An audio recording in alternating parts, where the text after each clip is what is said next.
হলো আমাদের প্রেশার।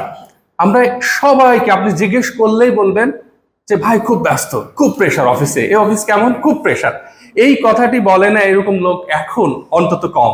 আর যিনি প্রেশার ফিল করেন না তার ওয়ার্ক প্লেসে, তিনিও মোবাইল এবং সোশ্যাল মিডিয়ার কারণে একটি অদৃশ্য প্রেশার ফিল করেন যে ও এইটা করলো, ও এটা করলো। এই যে প্রেশারের মধ্যে আমরা সবসময় থাকি, এই প্রেশারটা যদি আপনার মোটামুটি একটা সার্টেন লেভেলে থাকে সেটি ঠিক, আমরা সবাই একটু বিষণ্ণ হব, আমাদের টেনশন হবে।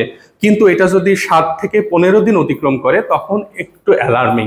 এটাকে আমরা অ্যাংজাইটি লেভেল বলি। অ্যাংজাইটির পরে আমার এই স্ট্রেসটা বাড়তে বাড়তে অ্যাংজাইটি হয়, অ্যাংজাইটির পরে ডিপ্রেশন হয়, এবং ডিপ্রেশনের পরে আমাদের সাইকোলজিক্যাল বিভিন্ন সমস্যা হয়। এটা আমার কথা না, ওয়ার্ল্ড হেলথ অর্গানাইজেশন তারা বলছেন যে এই যে ওয়ার্ক প্লেসে আপনি দেখেন এখানে যে সমস্যাগুলো কি কারণে হয়, ডিসক্রিমিনেশন, পদোন্নতি না পাওয়া, ওকে ভালোবাসে বস আমাকে বাসে না, হ্যাঁ, জব ইনসিকিউরিটি, এই সমস্ত কারণে কিন্তু আপনার ওয়ার্ক প্লেসে নানান ধরনের আপনার প্রেশার ফিল করে না, এবং বাসায় এসে তার দেখা যায় সেটার এক্সপোজ হয়। এবং বলা হচ্ছে যে 15% ওয়ার্কিং পিপল এই সমস্যায় বিভিন্ন মেন্টাল ডিসঅর্ডারে ভোগে, এবং এই কারণে, শুধু এই কারণে 12 বিলিয়ন ওয়ার্কিং ডেজ নষ্ট হচ্ছে সারা পৃথিবীতে।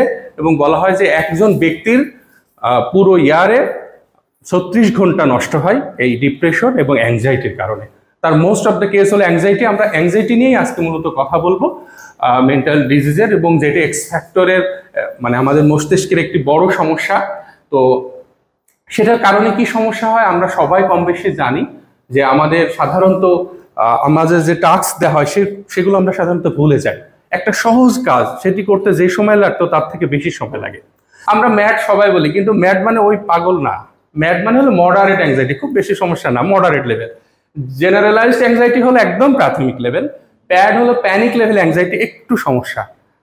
কোনটা জানেন তো? প্যানিক হলে কি হয়, হঠাৎ করে আমাদের হয়, হ্যাঁ আপনার কেঁপে যায়, আপনার ঘাম ঝরবে, নাকে রাগ দেখা যাবে, থরথর করে কাঁপবে, হ্যাঁ আঙ্গুলগুলো এরকম কাঁপবে, সেটা হলো প্যানিক।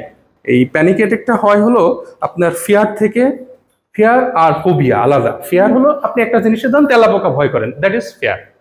কিন্তু ফোবিয়া হলো আপনি প্রত্যেকদিন তেলাপোকা মনে হয় ওখানে তেলাপোকা, মনে হয় ওখানে তেলাপোকা। যেমন ধরেন বাংলা সিনেমায় আগে দেখতেন যে হঠাৎ করে বিদ্যুৎ চমকাতো আর নায়িকা নায়ককে জড়ায় ধরতো ভয়ে, এইটা হলো ফিয়ার।